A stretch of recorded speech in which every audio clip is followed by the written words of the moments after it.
ہر قسم کے روحانی جسمانی مسائل اور وظائف کے لیے پیر اقبال قریشی چینل کو سبسکرائب کریں۔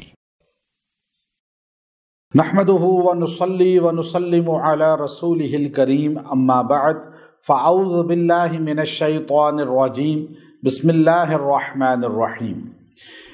ماہ سفر کے سموار پیر کے دن کا ایک ایسا بہترین یا باسطو کا وظیفہ آپ کو دوں گا جو آپ کے مال میں رزق میں بے انتہا اضافے کا باعث بن جائے گا اور آپ کے لیے رزق کے دروازے بند نہیں ہوں گے۔ اللہ تعالیٰ آپ پہ رزق کی فراوانی کرے گا۔ اب یاد رکھیے، ماہ سفر کو منحوس نہیں سمجھنا چاہیے۔ بعض لوگ کہتے ہیں جی ماہ سفر منحوس ہے، نحس ہے، اور اس میں کوئی کام شروع نہ کریں، شادی نہ کریں، اس میں کوئی اچھا کام نہ کریں بلکہ خاموشی سے رہیں۔ حالانکہ سفر کے مہینے کی کوئی نحوست نہیں ہے، بلکہ انسان کے اپنے اعمال کی نحوست ہوتی ہے۔ بدعملی کرے گا تو نحس ہوگا اس کے لیے، لمحہ بھی، وہ دن بھی، وہ سال بھی۔ تو رزق آپ فراوانی سے چاہتے ہیں تو اللہ کے اس میں صفاتی کا آپ نے عمل کرنا ہے، آپ نے اس کو پڑھنا ہے اور قرآن پاک کی ایک آیت کے ساتھ جوڑ کے پڑھنا ہے۔ اللہ آپ کے رزق میں پردہ غیب سے فراوانی فرما دے گا۔ ایک صاحب میرے پاس چند سال پہلے آئے، انہوں نے کہا جی بہت ہی نقصان میں ہوں اور اتنا پیسہ میں نے لگایا ہے، مجھے نقصان پہ نقصان ہو جاتا ہے، لیکن کوئی ترقی مجھے نہیں، میرے مال نقصان کی طرف جا رہا ہے، میری سب چیزیں بک گئی ہیں، اب میں بہت تنگ دست ہو چکا ہوں۔ تو میں نے ان سے کہا آپ یہ عمل شروع کر دیں۔ انہوں نے کہا یہ تو چھوٹا سا لفظ ہے، آپ کوئی بڑا لفظ مجھے بتائیں، اس سے کیا ہوگا؟ میں نے کہا پہلے تو آپ کی سوچ غلط ہے کہ آپ سمجھتے ہیں کہ کوئی لمبی سورہ بتائی جائے تو فائدہ ہوتا ہے۔ اللہ کا نام ہے اتنا پیارا، یہ آپ اس کو توجہ سے بیٹھ کے پڑھیں، اور میں آپ کو بتا رہا ہوں آپ نے یہ پڑھنا ہے، اس طرح پڑھنا ہے جو میں ابھی آپ کو طریقہ بتاؤں گا۔ تو ان کو جب میں نے تھوڑا سمجھایا تو وہ سمجھ گئے، انہوں نے جا کے پڑھنا شروع کر دیا۔ چند ہفتوں کے بعد اللہ نے ان پہ ایسے رزق کے دروازے کھولے کہ الحمدللہ ثم الحمدللہ وہ آگے بڑھتے گئے۔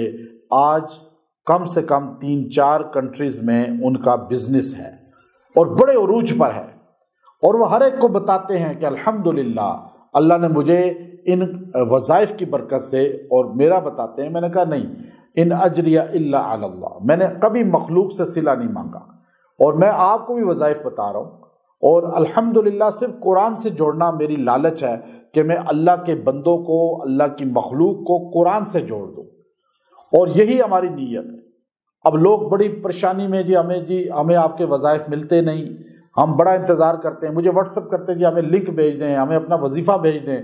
تو آپ اتنی اپنے اندر سینس پیدا کریں۔ ہمارے لوگوں کو اکثر اس چیز کی طرف ذہن نہیں ہے کہ آپ جب چینل کو سبسکرائب کرتے ہیں تو بیل آئیکن کے بٹن کو بھی پریس کیا کریں، جو روز ہمارا وظیفہ قرآنی آپ تک پہنچے گا، اور آپ اس دعوت قرآن کو آگے پہنچائیں تاکہ لوگوں تک دعوت قرآن پہنچے، عقائد کی اصلاح ہو، لوگوں کا عقیدہ مضبوط ہو اللہ پر، اور قرآن سے ہونے کا یقین پیدا ہو جائے، اور صرف قرآن سے جڑیں، اور قرآن پاک ہی شفا دیتا ہے۔ تو اب آپ دیکھیے اتنا مختصر عمل ہے کہ آپ نے بیٹھ کر یا باسطو یا باسطو یا باسط، یہ آپ نے پڑھنا ہے 313 بار، اور اس کے بعد آپ نے یہ آیت کریمہ پڑھنی ہے، اللہ یبسط الرزق لمن یشاء ویقدر۔ یہ آپ نے آیت نا اس یا باسطو کے اول آخر 11 بار پڑھنی ہے۔ پہلے شروع میں آپ پڑھیں اللہ یبسط الرزق لمن یشاء ویقدر، پھر اس کے بعد 313 بار یا باسط یا باسط یہ پڑھیں، پھر اس کے بعد 11 بار پڑھیں اللہ یبسط الرزق لمن یشاء ویقدر۔ اس کے بعد دعا کریں، خوش و خضوع سے اللہ سے مانگیں، اللہ اس دن کی برکت سے، یہ کسی بھی سموار کو ماہ سفر میں آپ کریں، ساروں میں کر لیں، انشاءاللہ اس دن کی برکت سے، ہمارے نبی اس دن پیدا ہوئے، یہ اللہ رزق کی فراوانی دے گا۔ وآخر دعوانا الحمدللہ رب العالمین۔